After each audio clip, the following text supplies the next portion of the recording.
So the reason I'm standing is I'd served in Parliament under Nelson Mandela in South Africa for 7.5 years. And I never imagined standing for office again. I resigned from Parliament because of Mandela's successor, Thabo Mbeki, wouldn't allow an unfettered investigation by my committee into a hugely corrupt arms deal from which my own party benefited.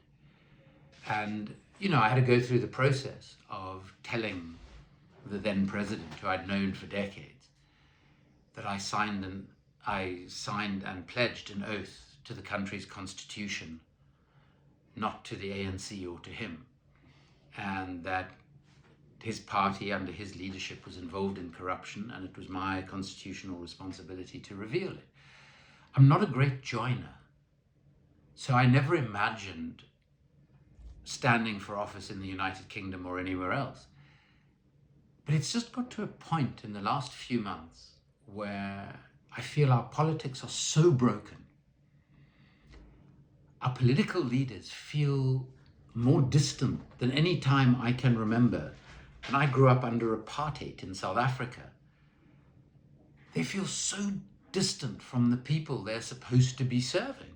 I mean, this is supposed to be representative democracy, but I look at Parliament in this country and I think, how many of those people actually represent anyone else besides their own very narrow self-interests and political and material ambitions?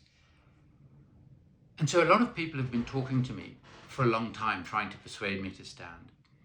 And there are a lot of local issues that I feel very strongly about. I've lived in Camden, in Holborn and St Pancras as a constituency for all of the almost 23 years I've been living in the UK. And things like social and council housing are in a mess. The NHS, massive underinvestment. People struggle to get GP appointments in the area. Public transport routes have been cut radically. People struggle every day to get through the day. And, this is in a country, the 6th or 7th wealthiest in the world, depending on how you calculate it, that has more billionaires than at any time in its history, but more people having to use food banks than at any time since the Second World War. And that doesn't sit well with me. And I feel that representatives should come from their local communities. They should be people who see it as an honor and a privilege to represent and serve their communities. And they should be concerned about the issues that their constituents are concerned about.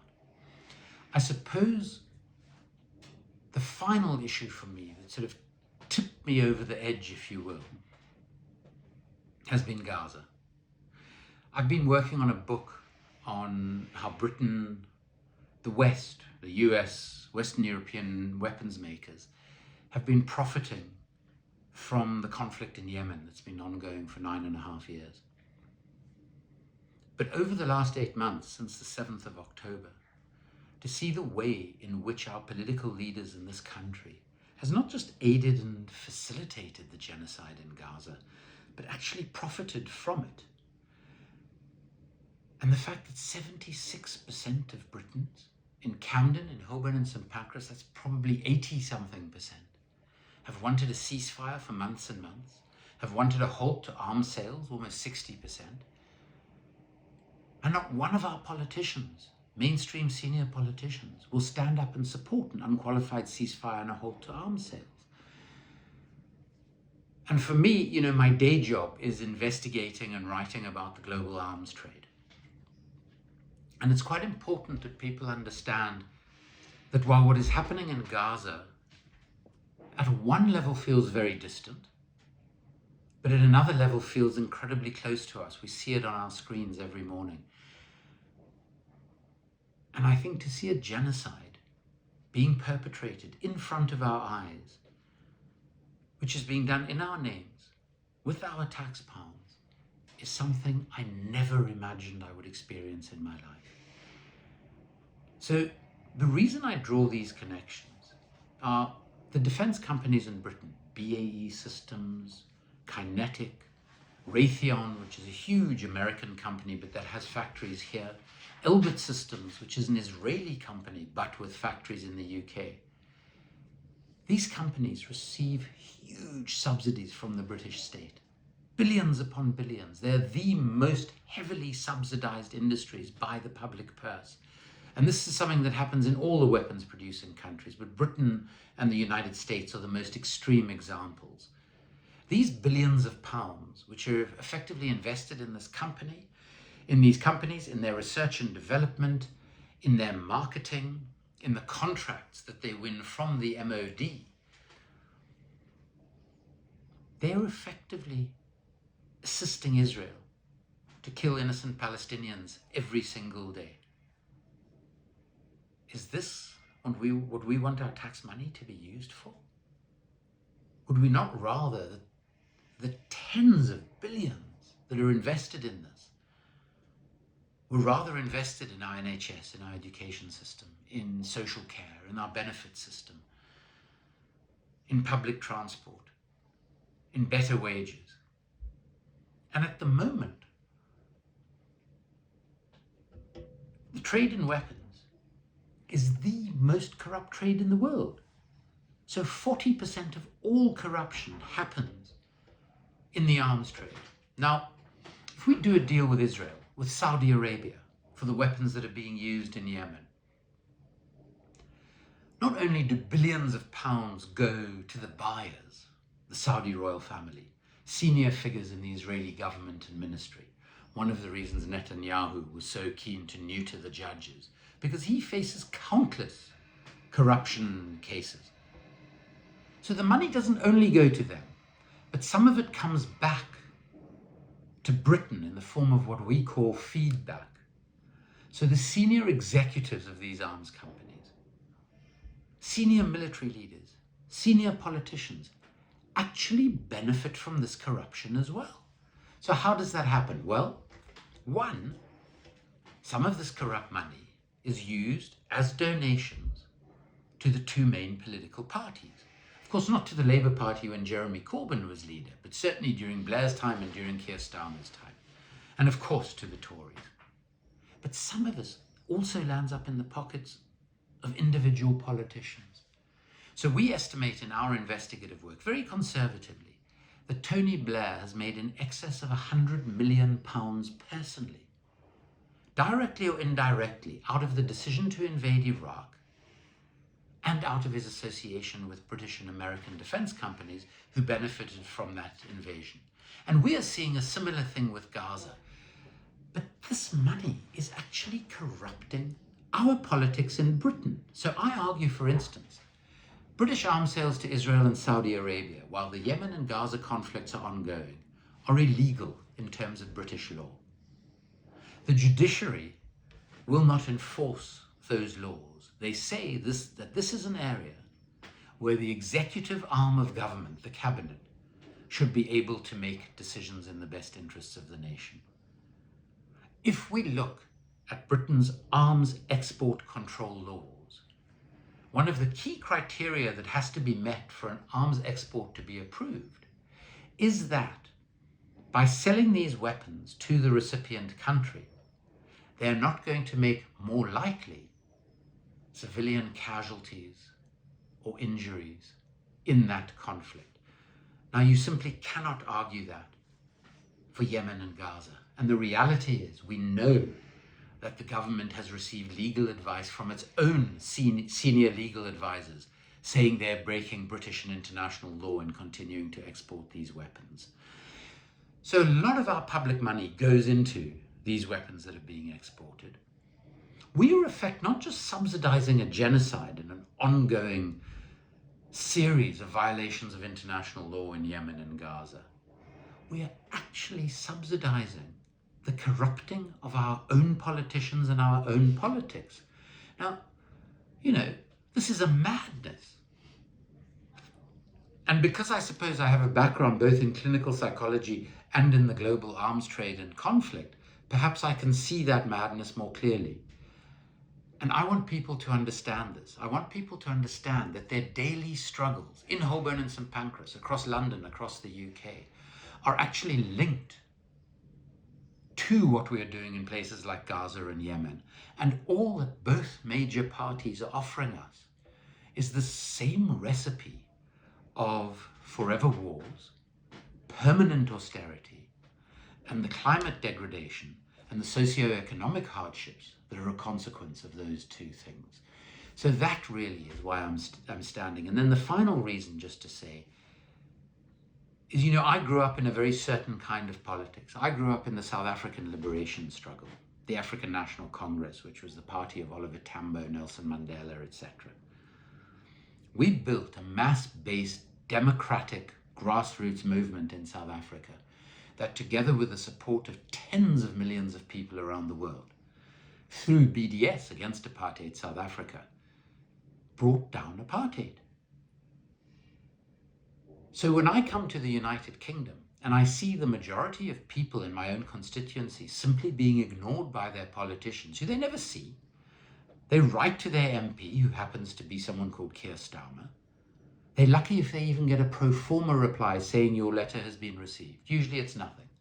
And I've tried this like all other constituents, including as a member of the Labour Party, which I was for a while. That's not representative democracy.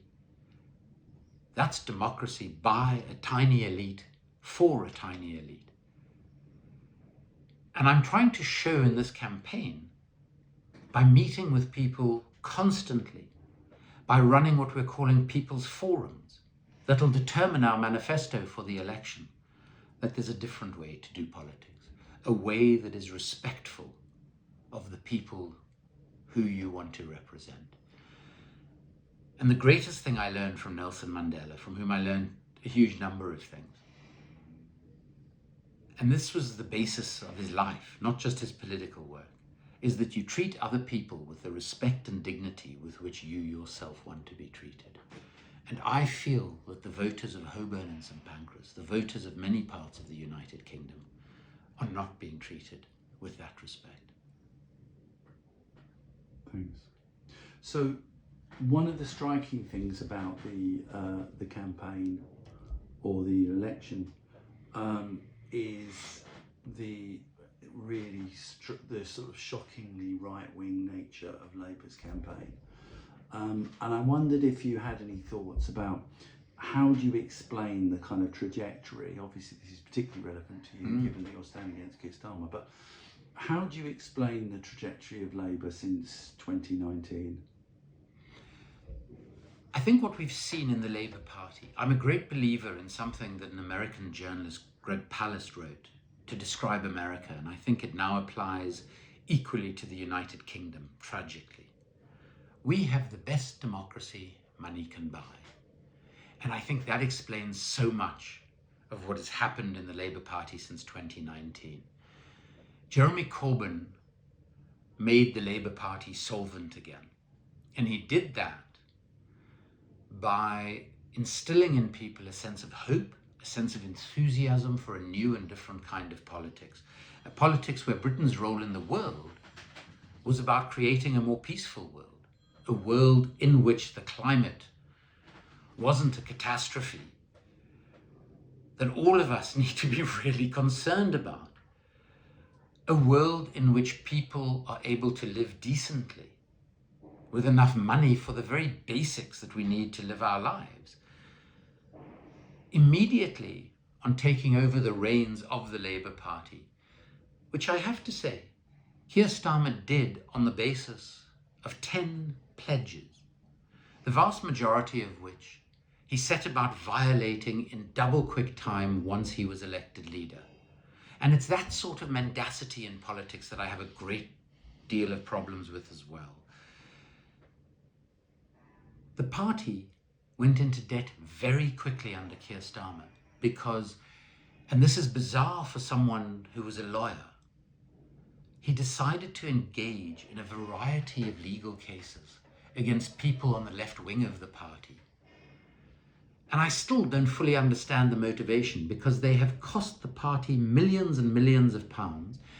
And the last major one of which I am aware was dropped today after years and years of placing the various defendants in a horrible mental and legal situation, effectively bankrupting his own party. So how was he going to get out of this mess that he himself had created? He needed billionaire donors. And in my work, what I do in the books that I write, we investigate the financial arrangements behind everything. We follow the money. And the reality is, if you follow the money of who has been backing Keir Starmer's Labour Party, it's billionaire donors who want to maintain the status quo economically, so they don't want a wealth tax. They don't want the reprivatization of key utilities that are failing the people of this country. I mean, just one example, water. I mean, the price of our water has gone up exponentially. And what we've received in return for that is that the water companies have been polluting our rivers with feces, amongst other things. Rail transportation. Anybody who uses Britain's rail system will know that it is the poster child for the failures of privatization. It costs so much more, it is so much less reliable, and the service is frankly appalling. So Keir Starmer's donors want the status quo to remain, which is why he has to use the rubric of change as his campaign slogan. Because the vast majority of people now understand that what Keir Starmer says is the opposite of what he means. So when the Labour slogan is now change, we know that they might as well have put status quo. It's not what people want, but it's what they claim to be selling. But by accepting the Tories' spending limits, the Tories' economic strategy, which is neoliberal economics, that have failed everywhere, including in the United Kingdom, by following the Tories' template of fighting these wars abroad, wars that the majority of British people are opposed to. Keir Starmer is simply the continuity candidate. In our democracy, to maintain the visage, if you will, the face of a functioning democracy, there has to be a change of government every now and then. The reason it didn't happen under Jeremy Corbyn is because the establishment rejected Corbyn. The mainstream media attacked him constantly, called him an anti-Semite. This is a lifelong anti-racist who I've known for decades from his work in the anti-apartheid movement. I am Jewish, the son of a Holocaust survivor. I have lectured in genocide prevention at Auschwitz, where my mom lost dozens of her extended family. Jeremy Corbyn is as much an anti-Semite as Nelson Mandela was a racist. They simply are not those things. But the mainstream media, who, let's remember, are owned by the same people who make these huge donations to the political parties, had to get rid of Jeremy Corbyn. We had soldiers on testing ranges firing their weaponry at pictures of Jeremy Corbyn, the leader of the official opposition in this country. That all changed when Keir Starmer took over, because Keir Starmer is of the establishment, and the establishment feel very, very comfortable with him. So he started to get millions and millions in donations. I mean, one person who happens to be a South African like me has donated £4.5 million to the Labour Party, which must be one of their biggest ever individual donations. What is he interested in? He's interested in maintaining the economic status quo and ensuring that Labour does not criticize Israel or do anything that might lead to a ceasefire or, God forbid, a peace process, a meaningful peace process in the Middle East. So the rightward shift has been driven by these donors. I also think the rightward shift has been driven by Keir Starmer's own instinctive politics, which I think are particularly right-wing. I mean, he wants to increase defense spending as though we're not spending enough and using it badly at this point. He wants to clamp down further on immigration. Now, as an immigrant myself, I find that particularly reprehensible because I obviously feel that immigrants in my constituency, in Camden, in the United Kingdom, contribute an enormous amount to this society. And many immigrants, not myself, fortunately, but many people who seek refugee status in this country are fleeing the very wars that we are spending billions on waging around the world against people who really aren't our enemies. So there is an establishment template, and to be accepted by the establishment, Keir Starmer has adopted that, but I think it feeds in to his own political instincts as well. And what I fear most about this appalling rightward shift in the Labour Party is not just the ongoing support for genocide in Gaza, but is that he seems instinctively so undemocratic and authoritarian. We're already seeing our right to protest, our right to free political speech being closed down by the Tories. I think we are going to see that exponentially worse if Keir Starmer gets to lead the next government. And of course, we all want the Tories out, but we don't want a Keir Starmer-led Labour government. And in Holborn and St Pancras, the voters of that constituency can make history and ensure both that we don't have a Tory government, but we also don't have a government led by Keir Starmer. Thanks. So, Andrew, you're not alone. There's many people standing to the left of Labour, many independent candidates across the country. I wonder if we could finish by just giving us your thoughts about the significance of the emergence of a kind of, you know, people have called this election day Independence Day. So I think Independence Day, the 4th of July, has huge political significance in this country. You know, the demonstrations that have been organised by Stop the War and the Palestine Solidarity Committee, which have been sustained with hundreds and hundreds of thousands of people over 8 months, which I think is probably unprecedented in this country. That alone is telling us something about how people are feeling in this country. People are desperate for change. People are totally dissatisfied with the status quo, which is working superbly for a tiny ruling elite, but really isn't working for the vast majority of people in Britain. And I think this independence movement, or movements I should say, because there are different formations, there are a lot of people who are standing just as individuals, is a reflection of how disenchanted people are, not just with our current crop of establishment politicians, but with the structure and functioning of our political system in this country altogether. And we are seeing what the alternative might look like by these demonstrations, by people's disgust at what our government and our opposition are supporting at home and around the world.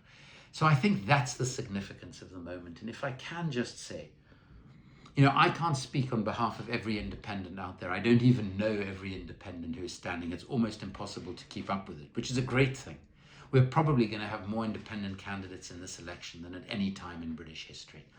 And that in itself is historic. And whatever happens in the election, that isn't the end of this. This is just the beginning. This is the beginning of a movement with some incredible people standing. You know, you look at some of the candidates, from Jeremy Corbyn, who like me is a bit older, but who has been a voice for democracy at home, democracy, justice and equality around the world, who is simply a decent human being. And there are not many of our politicians that voters would say that about. To someone like Leanne Mohammed, who is standing against Wes Streeting, Leanne is a young woman of Palestinian background who has been engaged politically since her mid-teens, who is smart, eloquent, doesn't see herself as special, sees herself as an ordinary person, like most of us do, who wants to, because her community have asked her to, wants to have the honor of serving her community, against somebody who feels so out of touch, whose only concern in life seems to be further privatization of the NHS, and who, you won't be astonished to hear, has taken money from private healthcare. So, you know, people like Leanne, an amazing woman in one of the Hove seats, Tanushka, Palestinian parents, theatre director and actor, again, whose community have said to her, we want you to stand for us because we have no choice in this election. All of these people giving their community a choice.